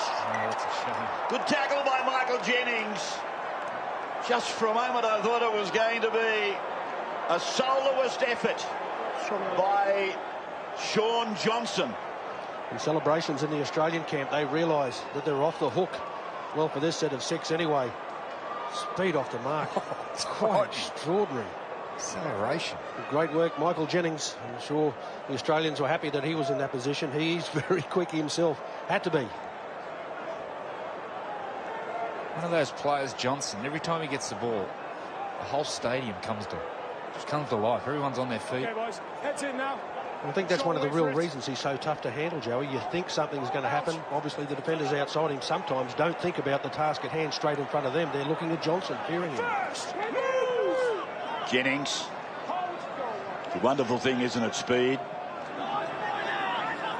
Cordner, 2 of the fastest men in the game. Here's Parker. Here's Parker. Just beyond the 40-metre line. Let's see the draw for the first round of next year was made available in the last 24 hours or so. And it opens in Brisbane on a Thursday night, with Brisbane up against the Rabbits. Parker.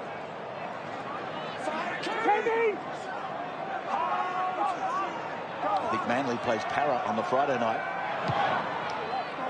The kick by Cronk.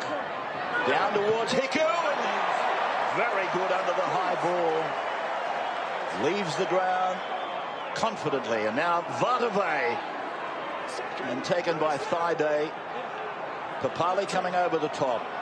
Kenny Dow gets it out to 30. So still the Kiwis by 2. Now a run for Nightingale to the 40-metre line. Under 25 to go. Bromwich an offload for Taumalolo. Australia only got 2 defenders now, 3 defenders on their right-hand side. Here's another kick from Johnson. Another tester for Greg, but he's underneath it perfectly. And now for Mansour. Harris and Proctor. And Isaac is back out there now.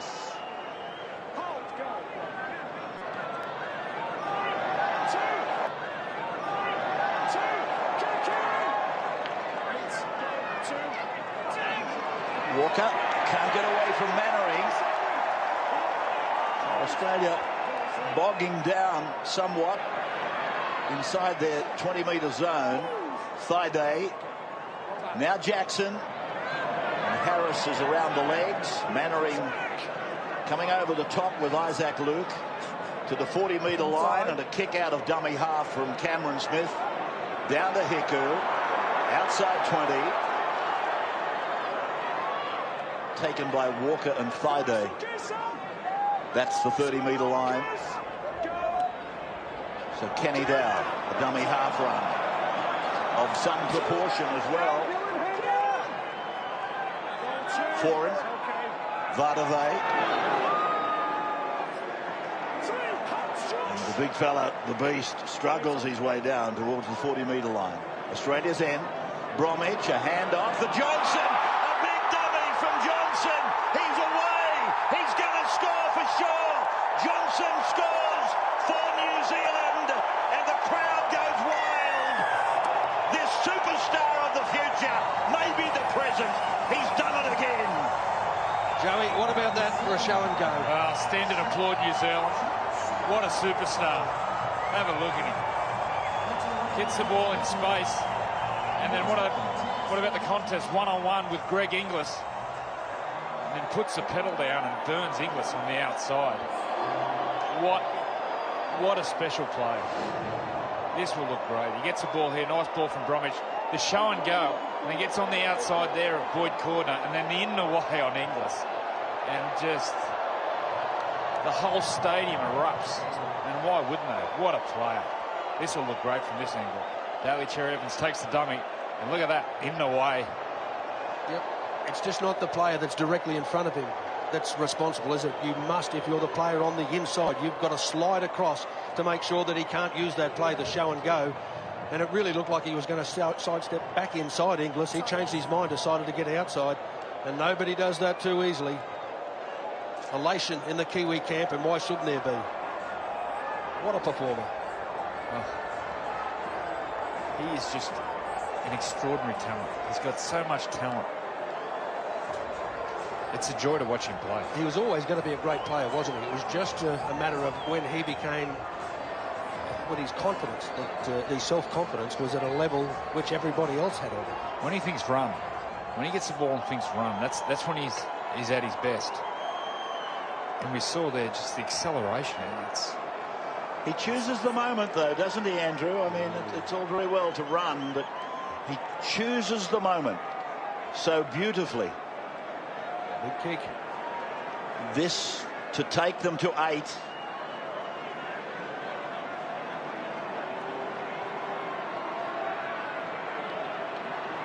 "20 in from touch, and oh, he's hit the uprights and it's bounced away.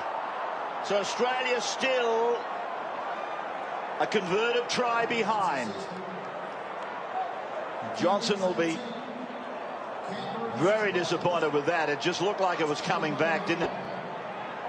And here we go again. Another look.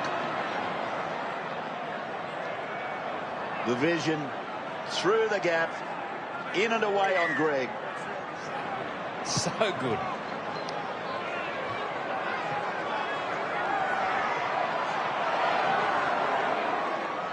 So Bromwich brings back the kickoff, the kick return. Now for another Melbourne Stormer in Tohu Harris. Once again, the footwork of Tohu Harris. Extraordinary late footwork in the line. Blair linking it across to Taumalolo. Now Luke. This is foreign to the halfway line. And the cheer goes out again. Kiwi. Blair on the 40-metre line. So Johnson stepping again, floating it over. Faraway throws a speculator. Knock on is called by the referee. But their confidence is sky high. It mightn't be prudent, but it's Australia knock on first, so the feed goes to the black. Knock on first, so the feed goes to the black and white. So the numbers are starting to fall the other way now. Ball comes back inside here, and I think Jennings gets his hand to it first. That's a great decision.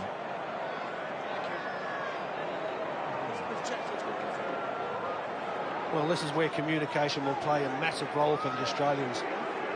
They've got to be able to talk to each other, inspire each other with the defensive set that they have coming up.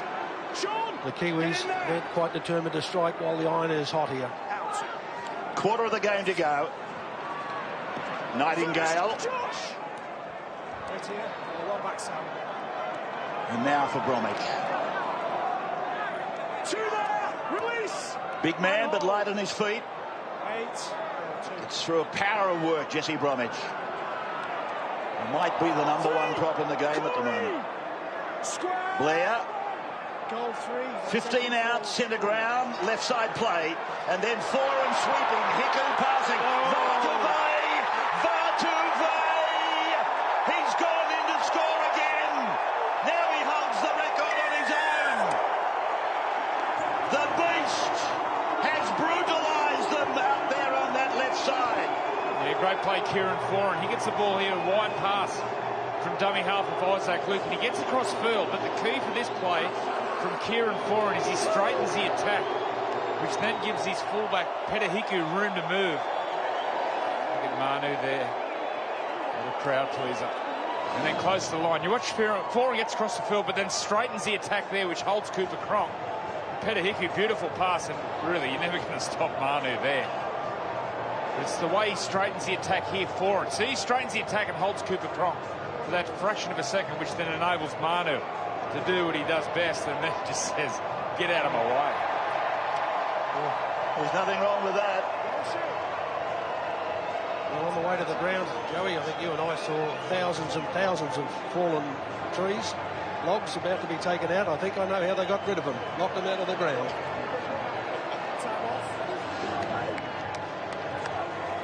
You think he's a part-time timber cutter, do you? a log man. Oh, he could knock the biggest one completely out of the dirt. And what an entertainer. How good is he? I don't know what that quite means. Go back to Warragamba. I don't know anybody on the crew that's from Warragamba. Anyway, whatever pleases them. They are now very much in the ascendancy at 22-12, and the man of the moment from the sideline took the steel work earlier. This one, it's done the same thing. The steel work has got in the road. But here's the try, the Harvey Norman replay. And the big fella gets his second. What a moment for poor old Sione Matautia. The beast charging down at you like a wild bull. A runaway train. And Sione, he's yours. Here he goes again.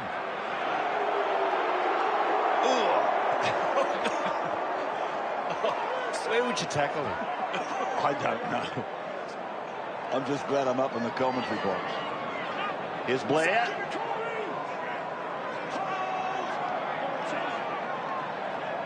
So Bromwich now. 10-point margin at 16 to go. Taumalolo in away and got it on. Blair gives it out. Mannering gets it away. Kenny Dow striding out. Manu comes on the inside, but Kenny Dow to play the ball. 15 out from the line. Mannering, Foran, looking for runners. If they're smart, they'll go back to the left. So Isaac, he looked there, but he's come open, and then a charge down by Cordner, and he'll clean it up, and basically a surrender. He'll play the ball just outside the 30-metre line. So Mansour off his left flank.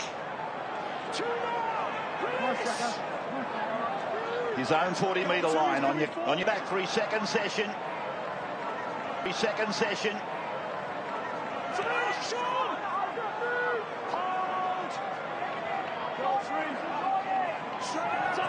Parker, Cherry Evans, Thaiday.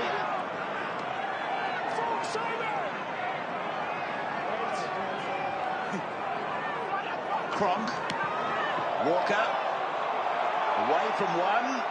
Mannering's got him, and then Taumalolo. Australia 25 away from the line. Cronk to the 20-metre line. Ball out in front. On the bounce for Jennings. Jennings might have put a foot on the line. He has. Jennings has gone into touch.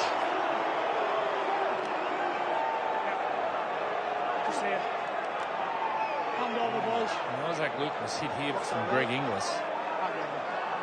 He's tough, isn't he? Straight up and styles. Was that all you got? Nah, and his teammate, they don't hurt each other. Cameron went for it. And watch as this play unfolds. Jennings goes out and he throws the ball back in. Okay, Sean. He's got a toe on the line. Toe on the line. Yeah. So this is Harris now. Taken just inside the 20-metre line. Bromwich.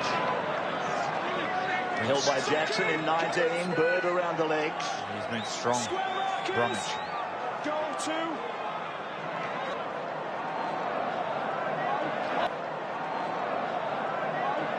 And got it away for Vardavay. Now for Mannering.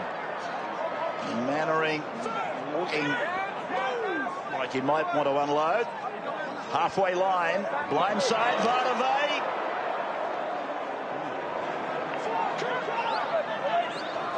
He gets the ball and Johnson gets the ball and you automatically become excited. Taumalolo looking to shovel it, and he does. Out it goes on the bounce for Blair, for Hiku. 27 away. Played back for Isaac. Now for Sean Johnson. Dummy again, got it away. Spiral pass, far away. Martingale, a little chip into the in goal. Taken by Cameron. Fantastic play. There's not too much they're doing wrong at the moment, Joey. Yeah, he didn't panic, did he, Nightingale? Summed it up well. Got the ball looked up, just through defenders. Decided to put the ball on the toe. So he gets the ball here, and he just steadies and gets his head up and looks up. And a real smart play there. Just puts it in goal. And they're building pressure, the Kiwis. Well, I've got to say, it's a little bit tough for the Australians. We're finding a number of their players are being forced to race up out of the line. Easier said than done, but it may be advisable just to give away 2 or 3 metres just to ensure that you've got a straight line of defence. Anybody that provides half an opening for players like Johnson are going to make it fairly difficult for Australia to remain. So Johnson taking a shallow line drop out. It didn't have a lot of volume to it at all. So they're back, as you can see, just outside the 20-metre line. Played there by their fullback. Now Johnson, Bromwich, Harris. And Harris has taken on the 20-metre line. Bromwich again. He wants every piece of it. 10 metres out, right in the middle. Luke goes left side. Picks up Taumalolo, and Clemmer is there to make the tackle. For the young giants of the game. Luke again to the middle for Blair, short for Bromwich. And Bromwich just that far from the line. Luke again. Now for Johnson. Puts a little kick in. They're looking for another one. Yeah, they got it. Inglis knocks it dead. So they are just winding the screw down. And he threads the needle there, Sean Johnson. Down the short side. These are the hardest kicks to do close to the line. And you're on a short side because the defenders are close together and the gaps, there's not much gaps between the defenders, but he finds a way through and just builds pressure again for the Kiwis. A player who's causing Australia all sorts of trouble is the young lock, Jason Taumalolo. His acceleration, and you spoke about just his footwork at the line. His footwork at the line. Here's Vatuvei again. Why would you kick him? Friday went in awkwardly, and he's down injured in back play. Sam. Here's Luke. They've got the smell of success. Friday in a bit of trouble. Played by Luke for Mannering. Here's Taumalolo. Taken again by Clemmer.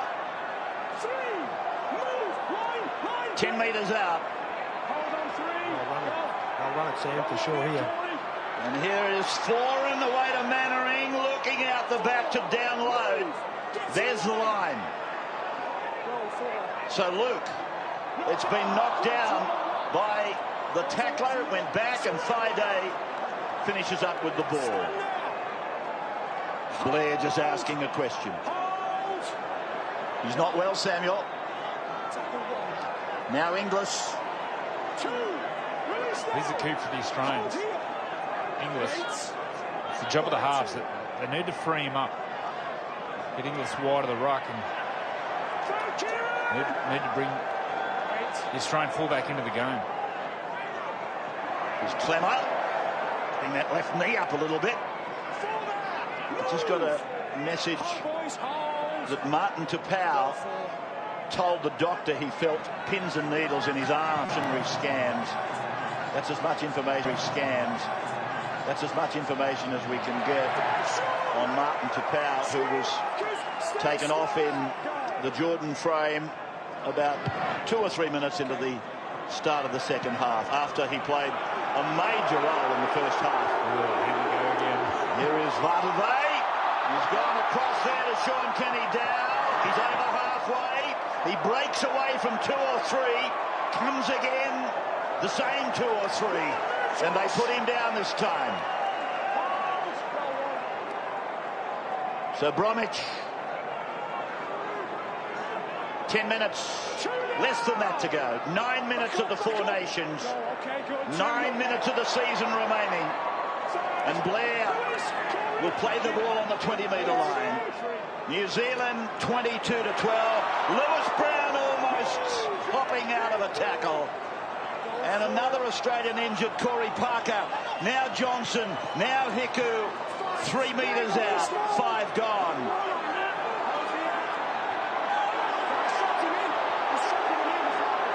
And Brown decides to have a go, to no avail. Wait. Well, it might have seemed the right option to take, Ray, but I'm sure Lewis Brown now won't be forgiving himself. It was about keeping the ball away from the Australians. So here's Mansour out to his own 20-metre line. But they've really been under a bombardment of attack. They would have to be drained, the Australians. The amount of time they've spent at this end of the park in the second half. Now a penalty goes to them. That'll be a godsend, but there's 10 points in it. Sam has come off. He's succumbed to that injury.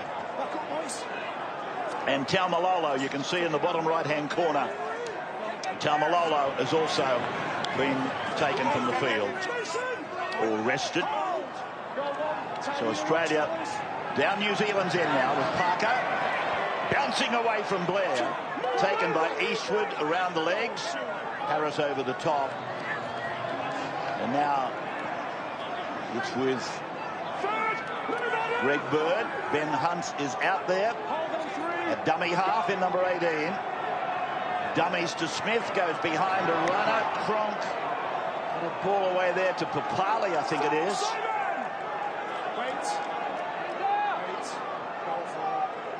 Seconds ticking away. As Clemmer gets rid of one. Mannering puts him in a bear hug. The ball goes to ground. 5 gone for Australia. Smith now for Inglis. He puts a big kick out in the cross, and that's gone out by about 5 metres. 20-metre restart.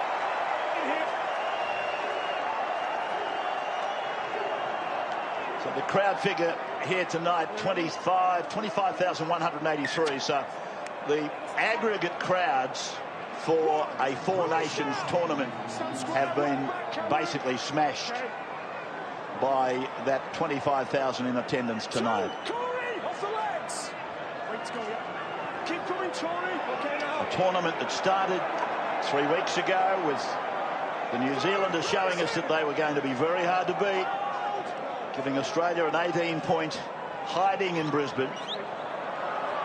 And then Samoa was so good. England were defiant. All in all, it has really had a couple of injections of great life over the last 3 weeks with the performance of people like this. Johnson, who kicks ahead, but it's marked down there by Jennings, close to his own line. Cherry Evans. 5 minutes to go now. New Zealand have met Australia in 8 major finals since 1988, and they've won 3. The Tri-Nations in 05, the Cup in 08, and they won this in 2010. So it bears out what we've been saying, as this kick down the ground might be regathered. It is by Cherry Evans, and then Peta-Hiku drives him into the ground. Hunt to the blind, to Cronk, now for Walker, support, got it away to Matalia, got it back to Cronk, speculated to Hunt, and Hunt dives over the score to score an Australian try. Will he point to the spot? Yes, he does. Well, just a last-ditch effort. Walker, Matalia, and Hunt. A try for the young Bronco.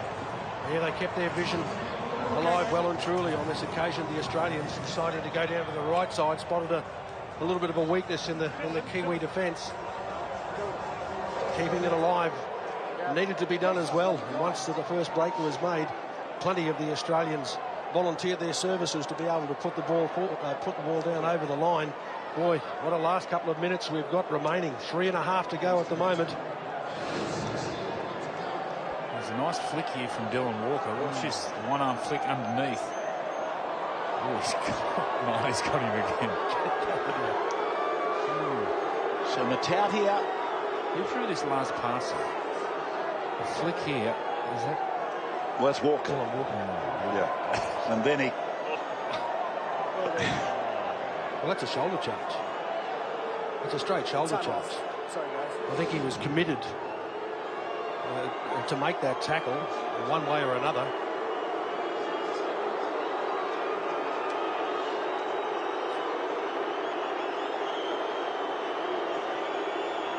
So Cameron Smith with this conversion attempt. And then he's got it. And then he's got it. 22-18. Ben Hunt, the try scorer. He scored on debut in the first 2 minutes of coming onto the ground. It's Cooper Cronk throws this last ball. That's a great ball, yeah.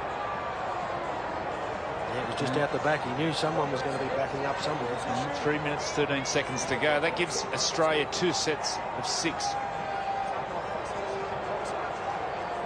And now the communication's got to start playing a major role for both teams. For the Kiwis, it will all be about no missed tackles, don't give away any penalties. The Australians have to keep the ball alive. Parker. Now Mansour.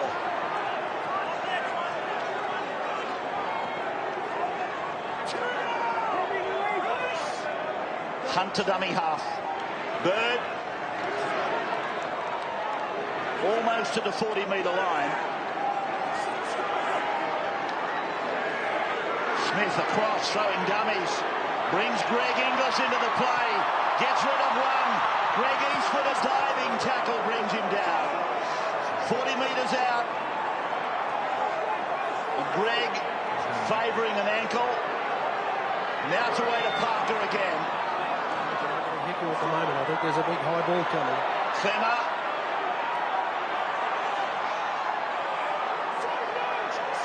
That's 75 metres in 5 rucks. Back right up. Tackle 5. Go. Just adjusting where he plays the ball. Here's Cherry Evans. And he kicks it down towards Nightingale. And the Hickle goes up as well. And it's a penalty, Australia.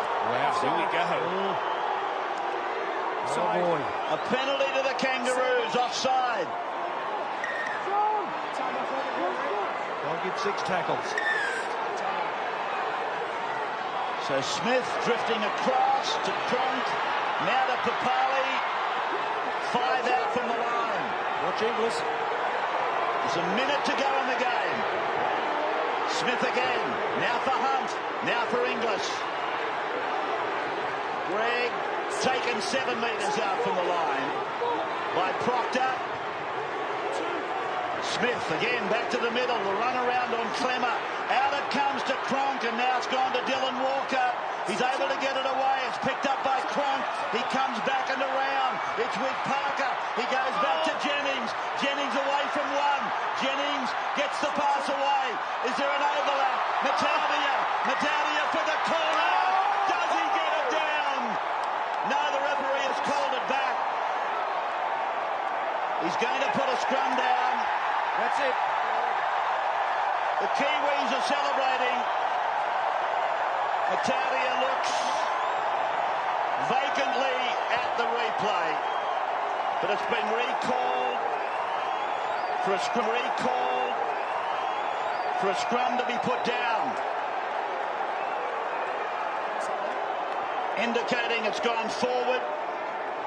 Bentham had no hesitation, walking to the spot and indicating a scrum with 14 seconds to go, and here's the chant.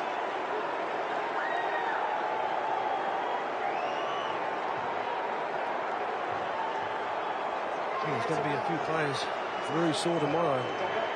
Labs, neck injuries, shoulder injuries.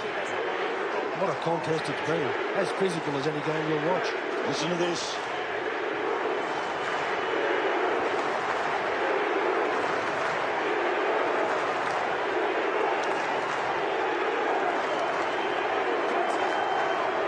We're lapping this up. I think over history, this is the 129th Test match. They've won about 30 of them. So the last seconds, it's over. The Four Nations champions are the Kiwis.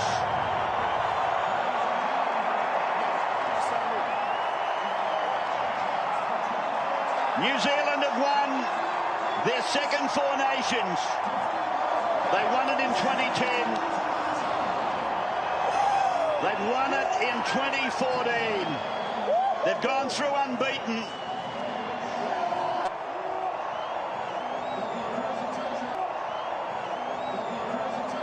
Magnificent individual performances in among this team effort that's gone for 3 weeks. From a 30-12 victory over the Australians in Brisbane to a 22-18 victory over the same opponents here in Wellington tonight.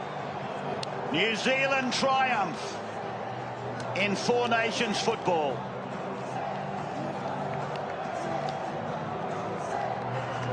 Vatuvei got 2, set a new try-scoring record for New Zealand in a Test match, erasing the name of Nigel Vagana. Nightingale and Johnson got tries. And for Australia, 3 tries, the first of the match to Jennings, Matautia and Hunt. Half-time was 14-6 in favour of the New Zealand side, and they've run out victorious by 22-18. Plenty still to come. Andrew and Wally will speak to some of tonight's big stars. We'll have the official presentation, plus the Harvey Norman man of the match. That's next on Nine's Wide World of Sports.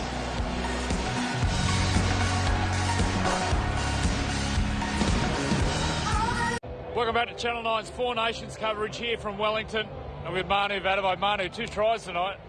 You hold the record for most tries by any Kiwi player. I know. I can't take all the credit. All the boys put their heart and soul into this game, and I was lucky enough to be at the end of that of the board to score those tries. So, well done to the brothers. You're a proud Kiwi. What's this mean to you? It means a lot to me. All the sacrifices that the boys have done for our families and our friends and stuff, and it's all for them and for our nation. So, thank you very much. Go and enjoy it, mate. Well done. Brother, thank you. I'm with Kieran Foran, a delighted 5'8" for the Kiwis, mate. How was that?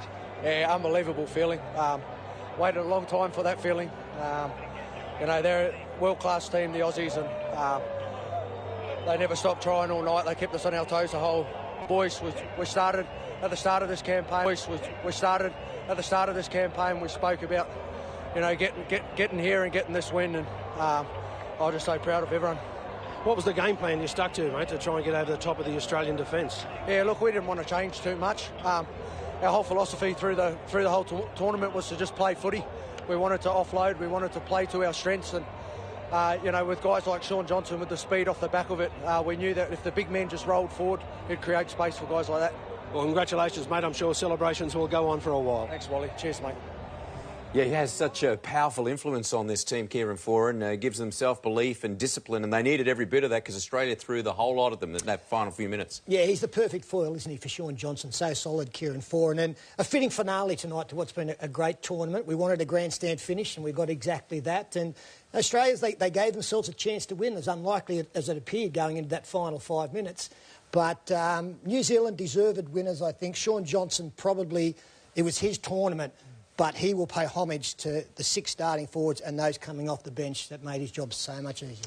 Yeah, I think it's been a coming of the age for Shaun Johnson, Jason Taumalolo and Jesse Bromwich. We all know that they were good players, but I just think they've been outstanding this tournament. And you've got to give Australia plenty of credit to get back into that game right at the death, because they were out on their feet. But I guess the Kiwis deserve their win. Yeah, and this is very much a transitionary period for the Australian team as well. Like, you have a look at how many new faces are there. We've got some players who won't be wearing the green and gold for too much longer. So this is the change that had to happen, and they did look vulnerable at the beginning of the series. All right, let's go back to Westpac Stadium in Wellington for more on-field reaction. For Daly Cherry Evans, disappointing. Yeah, that's a tough one to take. we had plenty of opportunities, but we obviously gave them more, and they took every chance they had, and they played some really good football tonight. What about their forward power? Do you feel like you were on the back foot most of the night?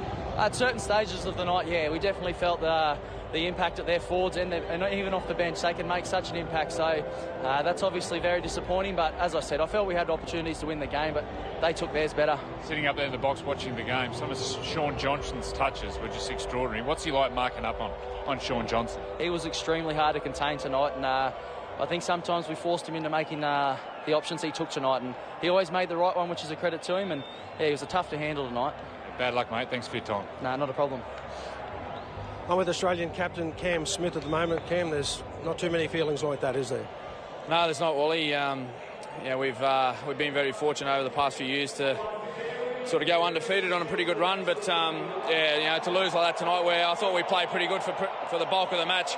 Probably the middle section of the game, sort of around each side of half time, we probably lost a bit of momentum, so that's where we struggled.